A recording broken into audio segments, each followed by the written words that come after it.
ஒரு கிராமத்துல அனுசூயா அரவிந்த் அப்படிங்கிற புருஷன் பொண்டாட்டி இருந்தாங்க. அவங்களுக்கு ஒரே ஒரு பையன் சுரேஷ். சுரேஷ் பொண்டாட்டி அவனி. சுரேஷ் ஏதோ வியாபாரத்தை செஞ்சுக்கிட்டு இருந்தான். அவங்களோட குடும்பம் ரொம்ப ஏழப்பட்ட குடும்பம். ஒரு வேளை நல்லா இருந்தாங்கன்னா இன்னொரு வேளை சாப்பிட ரொம்ப கஷ்டப்பட்டுக்கிட்டு இருப்பாங்க. அவங்க ஒரு சின்ன மண் வீட்டுல வாழ்ந்துகிட்டு இருந்தாங்க. அவனி ரொம்ப தங்கமான பொண்ணு. மாமியாரான அனுசூயம்மா மட்டும் எப்ப பார்த்தாலும் மருமகளை ஏதாவது ஒண்ணு சொல்லிக்கிட்டே இருப்பாங்க. ஒரு நாள் அனுசூயம்மா கோவத்துல அவனிய பார்த்து இப்படி சொன்னாங்க. அவனி, இன்னும் எந்திருக்கலையா? நேரம் எவ்வளவாச்சு? மகாராணி மாதிரி இவ்ளோ நேரம் படுத்து தூங்கிக்கிட்டு இருக்க? அத்தை, எந்திரிச்சிட்டேன் அத்தை. எல்லாம் முடிச்சிட்டு சமையல் செய்ய போய்கிட்டு இருக்கேன். இப்பதான் சமைக்கிறதா? என் பையன் வேற வேலைக்கு கிளம்பணும். இன்னும் எத்தனை மணிக்கு நீ சமைக்குவ?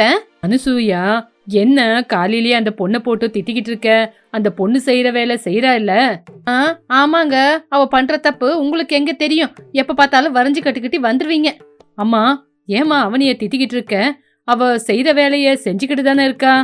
நான் சொல்றது சொல்லுவேன். உனக்கு கிடைச்ச ரத்தமாச்சே, நீ அவளை விட்டு கொடுப்பியா? நல்ல வீட்டை பொண்ணை கட்டியிருந்தா உனக்கு ஏதாவது செஞ்சிருப்பாங்க. அத்தை, இந்த குடும்பத்துக்கு எந்த கஷ்டம் வராத மாதிரி நான் பாத்துக்குவேன். உங்க வார்த்தை எனக்கு குத்துது. குத்தம் குத்தம் குத்தாம என்ன பண்ணோம்? இப்படி அவனி எப்பவுமே வீட்டுல இந்த மாதிரி வார்த்தையை கேட்டுக்கிட்டு தான் வாழ்ந்துகிட்டு இருந்தா. இப்படி இருக்கும்போது ஒரு நாள் அவனே அடுப்புகிட்ட உக்காந்துக்கிட்டு நெருப்பு போட்டு சமைச்சுக்கிட்டு இருந்தா. அந்த நேரம் பார்த்து அவனி வீட்டு வாசப்படியில ஒரு வயசான அம்மா நிதானமா நடந்து வந்து அடிக்கிற வெயிலுக்கு அவங்க மூஞ்செல்லாம் காஞ்சி போய் வாடி போயிருந்தது. யாராவது காஞ்சி போயிருக்கிற தொண்டைக்கு கொஞ்சம் தண்ணி கொடுத்தா போதும்னு பாத்துக்கிட்டு இருந்தாங்க. இங்க பாருமா, எனக்கு ரொம்ப பசி எடுக்குது. நான் சாப்பிட்டு 3 நாள் ஆச்சு. உன் வீட்டுல எனக்கு சாப்பிட்றதுக்கு ஏதாவது இருந்தா கொஞ்சம் குடுமா. உனக்கு புண்ணியம் வந்து சேரும். எனக்கும் கொஞ்சம் பசி ஆறும்ல. அந்த கடவுள் உன்னை ரொம்ப நல்லா பாத்துக்குவாருமா. அப்ப அனுசூயா வீட்டுக்குள்ள இருந்து கோவப்பட்டுக்கிட்டு சத்தம் போட்டு இப்படி சொன்னான். யாரு அது? சாப்பாடு இங்க எங்க இருக்கு? தான தர்மம் பண்றதுக்கு இது என்ன சத்திரமா? எங்களுக்கே இங்க சாப்பிட்றதுக்கு எதுவுமே இல்ல. வந்துட்டாளுங்க சாப்பாடுன்னு கேட்டுக்கிட்டு. எங்க உயிரை வாங்கன்னே வந்துகிட்டு இருக்காளுங்க. முதல்ல இங்கிருந்து போ. நீ சொன்னாதானா அந்த கடவுள் எங்களை பாத்துக்குவாரு அப்படின்னு சொன்ன உடனே அவனி மாமியாருக்கு கேட்காம மெதுவா வயசான அந்த பாட்டி கிட்ட போய் நிதானமா இப்படி சொன்னான். பாட்டி, அந்த வெயில்ல நிக்காதீங்க பாட்டி. கொஞ்சம் இந்த பக்கம் வந்து நில்லுங்க. அந்த வெயிலுக்கு உங்க காலு நிலத்து மேலேயே நிக்க மாட்டேங்குது. அதனால இந்த பக்கம் வந்து நில்லுங்க. வீட்டுக்குள்ள போய் உங்களுக்கு சாப்பிட ஏதாவது கொண்டு வரேன். எங்க அத்தை ஏதாவது சொன்னா தப்பா நினைச்சுக்காதீங்கம்மா. நீ ரொம்ப நல்லா இருக்கணும்மா. என்னோட ஆசீர்வாதம் எப்பவுமே உனக்கு இருக்கும் தாயி. என் வயித்த காய போடக்கூடாதுன்னு நீ நினைக்கிறல. நீ நல்லா இருக்கணும்மா. அந்த கடவுள் உன்னை நல்லா வச்சிருக்கணும். நான் சொல்ற வாக்கு கண்டிப்பா பலிக்கும்மா. கொஞ்ச நேரத்துக்கு அப்புறம் அவனே வீட்டுக்குள்ள இருந்து அவளுக்கு நீ எடுத்து வச்ச சாப்பாடு, பொரியல், சாம்பாரு இது எல்லாத்தையும் ஒரு சின்ன இலையில போட்டு கொண்டு வந்து அந்த பாட்டிக்கு பரிமாறுனா. இருந்த அந்த கொஞ்சோண்டு சாப்பாட அந்த பாட்டிக்கு கொடுத்துட்டா. அவனுக்கு நைட்டு வரைக்கும் சாப்பிட எதுவுமே இல்ல. அத பத்தி யோசிக்காம கொண்டு வந்து கொடுத்துட்டா. ஏன்னா அவ மனசுல அந்த பாட்டியோட கஷ்டம்தான் தெரிஞ்சது. அந்த வயசான பாட்டி ரொம்ப பசியில இருந்ததுனால இலையில ஒரு பருக்க சாப்பாடு கூட வைக்காம கடகடன்னு மொத்தமா சாப்பிட்டுட்டாங்க. சாப்பிட்டதுக்கு அப்புறம் அவனி கண்ணுல ஆனந்தம், அந்த பாட்டி முகத்துல சந்தோஷம் நிறைஞ்சிருந்தது. இங்க பாருமா, என் வயிறு நிறைஞ்சிருக்கு தாயி. உன்னோட ருணத்தை நான் எப்ப தீக்க போறேனோ. உன் மாமியாரோட மனசு எவ்வளவுதான் கல்லா இருந்தாலும் உன்னோட மனசு தங்கம் மாதிரிமா. அந்த கடவுளோட அருளால எப்பவுமே நீ ரொம்ப சந்தோஷமா இருப்ப. கண்டிப்பா நீ செஞ்ச உதவிய நான் மறக்க மாட்டேன். அதெல்லாம் பரவாயில்ல பாட்டி. பசியில இருக்கிறவங்களோட வயிற்ற நிறைக்கிறது நம்மளோட கடமை. எனக்கு பசி இல்ல. உங்க வயிறு நிறைஞ்சா அதுவே எனக்கு 10 மடங்கு. என்னை பத்தி நீங்க கவலைப்படாம போயிட்டு வாங்க பாட்டி அப்படின்னு சொல்லிக்கிட்டு இருக்கும்போது அந்த பாட்டி அவங்களோட முந்தானில இருந்து பத்திரமா எடுத்து வச்ச 2 விதைய எடுத்து கொடுத்துச்சு. இங்க பாருமா தாயி, என் கையில இருக்கிற இந்த 2 விதையும் உன் வீட்டு பின்னாடி எங்கேயாவது நட்டு வைமா.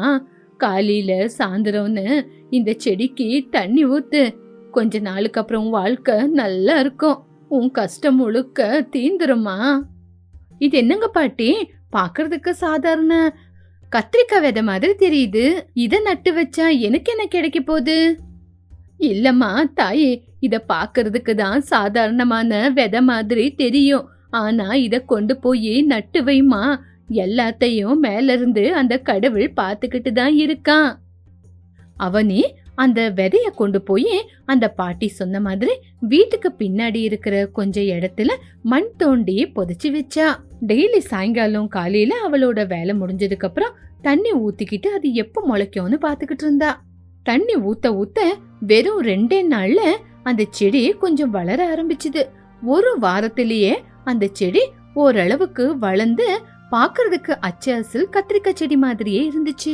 ஏங்க இங்க வாங்க, அந்த பாட்டி கொடுத்த செடி இங்க பாருங்க, ஒரே வாரத்துல வளர்ந்து எவ்வளவு பெரிய கத்திரிக்காய் செடி ஆயிருக்கு அப்படின்னு சொன்ன உடனே புருஷன் வந்து பார்த்தான். அடடே, ரொம்ப நல்லா இருக்குதே.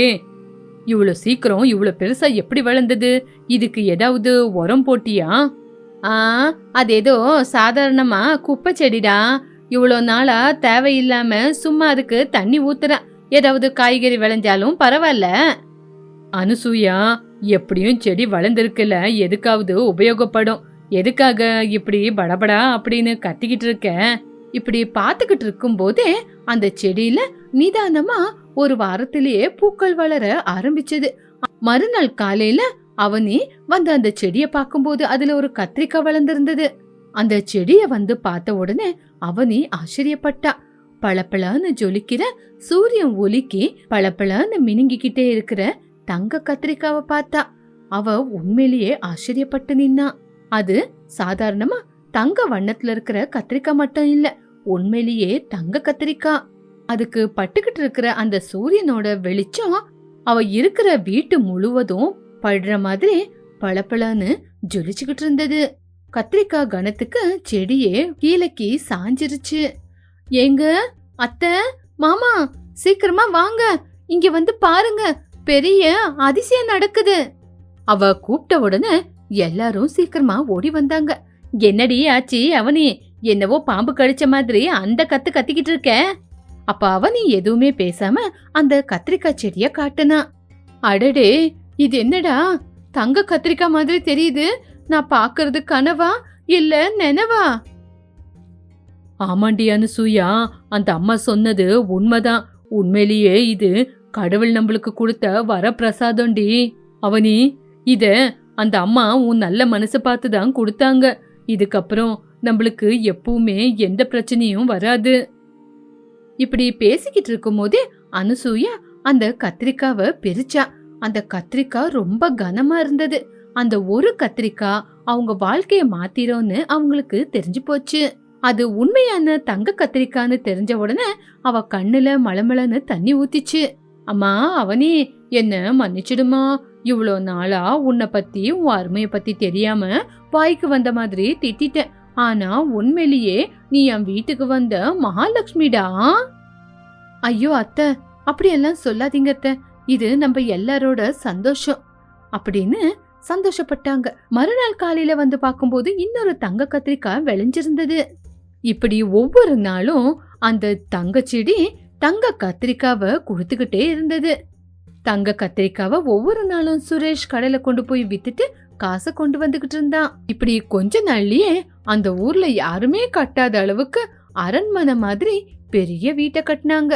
அவங்களோட தரித்திரம் முழுசா அவங்கள விட்டு போயிடுச்சு. கொஞ்சம் கொஞ்சமா அனுசூயம்மாவும் மாறிக்கிட்டு இருந்தாங்க. இப்படி அனுசூயம்மா முழுசாவே மாறிட்டாங்க. அனுசூயம்மா அவனிய தன்னோட சொந்த பொண்ணு மாதிரி மகாலட்சுமி மாதிரி பத்திரமா பாத்துக்கிட்டாங்க. அம்மா அவனி, வாமா இங்க, இந்த பட்டு புடவைய கட்டிக்கோ. இதுக்கப்புறம் இந்த மாதிரி புடவைய தான் கட்டணும், பழைய புடவைய கட்டக்கூடாது. ஐயோ அத்தை, எதுக்காக அத்தை பட்டு புடவை? இந்த மாதிரி புடவையெல்லாம் கட்டிக்கிட்ட வேலை செய்ய முடியாதே. ஏம்மா நீ வேலை செய்யணும்? அதான் வேலை செய்ய அவ்வளவு வேலைக்காரங்க இருக்காங்களே. இதுக்கப்புறம் நீ வீட்டு வேலை செய்யக்கூடாது. நீ எங்க வீட்டு மகாலட்சுமி. ஆமாமா அவனி, நீ இந்த வீட்டோட மகாலட்சுமி. நீ மட்டும் இல்லனா நாங்க எல்லாரும் இந்நேரத்துக்கு இவ்வளவு சந்தோஷமா இருந்திருப்போமா? அவனி, நீ இல்லனா என் வாழ்க்கை எப்படி இருந்திருக்கோன்னு என்னால யோசிக்க கூட முடியல. அந்த வார்த்தையை கேட்ட உடனே அவனி கண்ணீர் விட்டா. எல்லாரும் சந்தோஷமா இருந்தா எனக்கு அதுவே போதும். எல்லாரோட சந்தோஷம்தான் என்னோட சந்தோஷம். அன்னையில இருந்து அவனே பசின்னு வீட்டு வாசலுக்கு யாரே வந்தாலும் அவங்களுக்கு உதவி செஞ்சுக்கிட்டு இருந்தா. அதே மாதிரி ஊர்ல இருக்கிற ஏழைங்களுக்கு அன்னதானம் செஞ்சா. கஷ்டம்னு வரவங்கள விட்டுக்கிட்டு இருக்கல. இப்படி கொஞ்ச நாளுக்கு அப்புறம் அந்த கத்திரிக்காய் செடி முழுசா வாடி போயிருச்சு.